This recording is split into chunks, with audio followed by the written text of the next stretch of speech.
Salut. Le président de la République démocratique du Congo, M. Félix Tshisekedi, est en colère et demande à l'Union européenne des explications concernant la signature de l'accord de coopération entre le Rwanda et l'Union européenne. Cet accord consiste en des échanges, des compétences, des investissements importants sur des matières stratégiques, notamment les niobium et les tantales qui sont des composantes du coltan. Le président de la République démocratique du Congo va jusqu'à demander à l'Union européenne l'annulation complète de cet accord qu'il qualifierait d'un coup de bluff. Soit il userait de tout le pouvoir diplomatique, voire juridique, pour voir cet accord tomber à l'eau. Il va jusqu'à poser une question intéressante. Est-ce que l'Union européenne serait-elle en train de mener une guerre par procuration à la République démocratique du Congo? Il s'agira de cette question dans cette émission. Allez, on y va.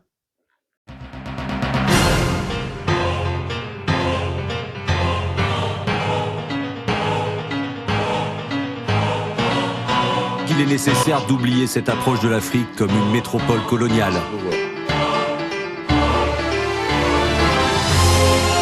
Actuellement, nous sommes là pour parler de l'avenir de nos peuples. Ceux qui n'aiment pas le danger, il faut qu'ils choisissent une autre activité. Me revoici. Alors, que sait-on sur cet accord que le président de la République démocratique du Congo qualifie d'un coup de bluff? Il s'agit d'un accord qui a été signé le 19 février de cette année à Bruxelles entre le Rwanda et l'Union européenne.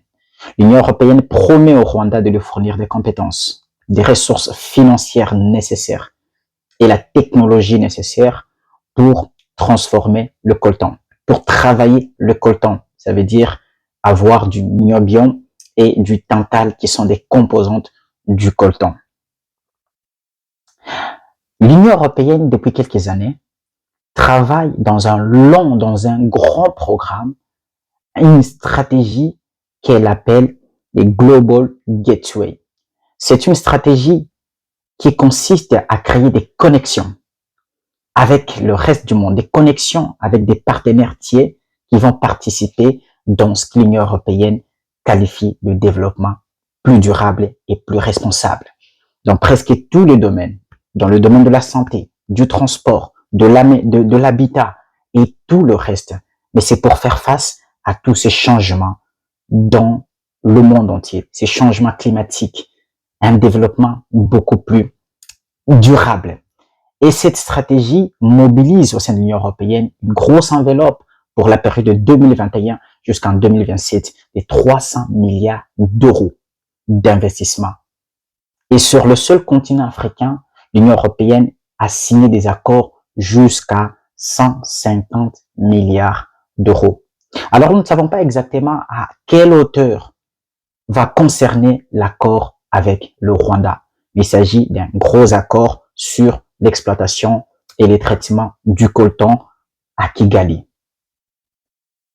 Cette stratégie où l'Union européenne a déjà signé des accords avec d'autres pays, notamment en 2022 avec la Namibie, et peut-être même avant avec des pays comme le Kazakhstan, l'Ukraine, le Chili et d'autres pays encore.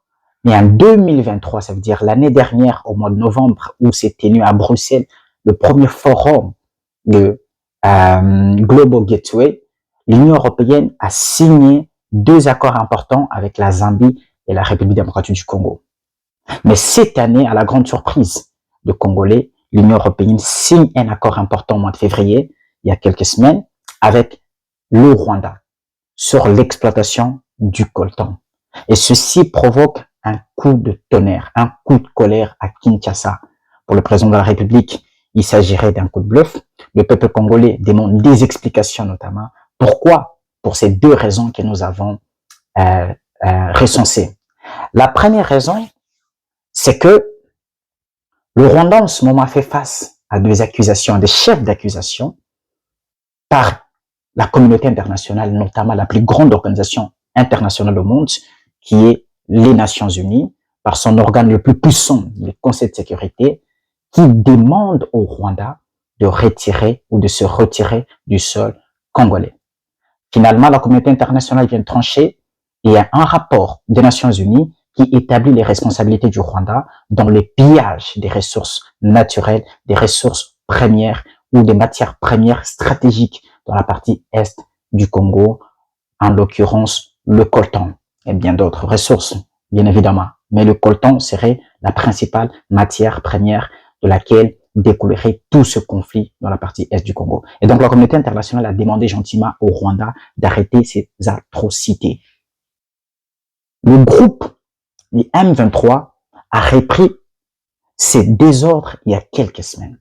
Il y a des massacres, des morts par centaines, par milliers dans la partie est du Congo. Et le Congo, Kinshasa demande à la communauté internationale de faire pression sur le Rwanda afin que celui-ci se retire complètement de la partie est du Congo. Et le Congo, la RDC ou le président de la République ne comprend pas pourquoi en cette période même où il a besoin que ses alliés stratégiques, que la communauté internationale, tous ensemble, toute la communauté internationale condamne, mette la pression sur le Rwanda pour qu'il se retire. Et c'est en ce moment net, c'est précis, que l'Union européenne, une organisation internationale d'une grande crédibilité, va décider de signer un accord de telle envergure avec le Rwanda. Et la deuxième raison, elle vient justement renchérir la première. C'est que c'est quand même aberrant. C'est triste. C'est extrêmement compliqué sur le plan géopolitique de voir le Rwanda signer un tel accord sur une ressource dont il n'a même pas un seul pourcent dans son sous-sol. Il faut comprendre ici qu'en matière des réserves mondiales, en termes du coltan, la République démocratique du Congo serait en tête, de loin devant le Rwanda. On parle aujourd'hui entre 60 et 80% des réserves mondiales en coltan seraient dans la seule partie de Kivu. Ça veut dire à l'est de la République démocratique du Congo. Après la République démocratique du Congo, le 20%, les 20 autres pourcents seraient divisés entre le Canada, le Brésil, le Chili, l'Espagne, la Chine et très rarement la Namibie, le Kenya et peut-être même aussi le Rwanda. Le Rwanda a quelques réserves du coltan, mais pas autant pour pouvoir satisfaire la grande demande de l'Union européenne. Le Rwanda, il faut aussi retenir que c'est le premier pays africain à se doter d'une raffinerie en coltan, alors qu'il n'a pas autant de réserves pour approvisionner ou faire fonctionner sa raffinerie. Et c'est une raffinerie qui serait en partie financée par l'Union européenne.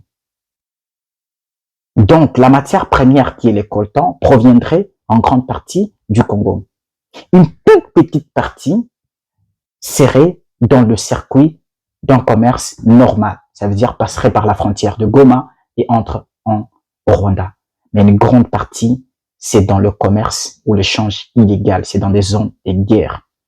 L'Est du Congo compte actuellement environ 2000 mines qui sont pour la plupart dans la partie de troubles où le Congo n'a pas la même mise.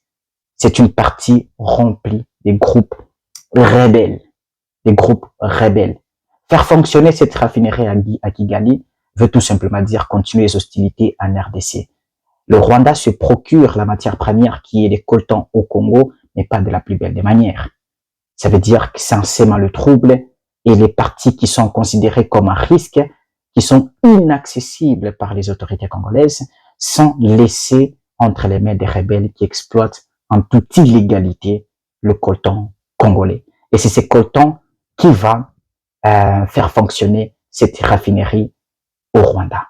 Donc, si l'Union européenne décide de signer un accord sur cette matière stratégique et le coltan, c'est que c'est financer en quelque sorte la guerre dans la partie est du Congo et cela encouragerait le Rwanda à continuer ses massacres dans la partie est du Congo. C'est ça que le Congo qualifie d'un coup de bluff, une complicité qui ne dit pas son nom. Et c'est pour ça que le Congo, le président de la République démocratique du Congo, demande est-ce que l'Union européenne ne serait pas en train de mener une guerre par procuration à la République démocratique du Congo. C'est une honte, dénonce Kinshasa, et Kinshasa demande des explications de l'Union européenne. Dans cette émission, on ne va pas fournir ou donner une réponse, mais c'est juste une partie d'analyse. une partie d'analyse. À chacun sa réponse, à chacun son point de vue, à chacun son intervention. Et nous allons nous fixer rendez-vous dans nos prochaines éditions. D'ici là, portez-vous bien. Allez. Ciao.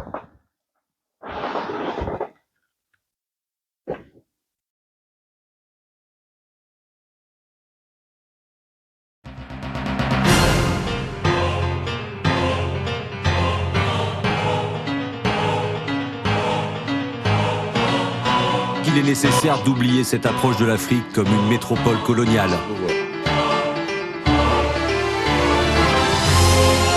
Actuellement, nous sommes là pour parler de l'avenir de nos peuples.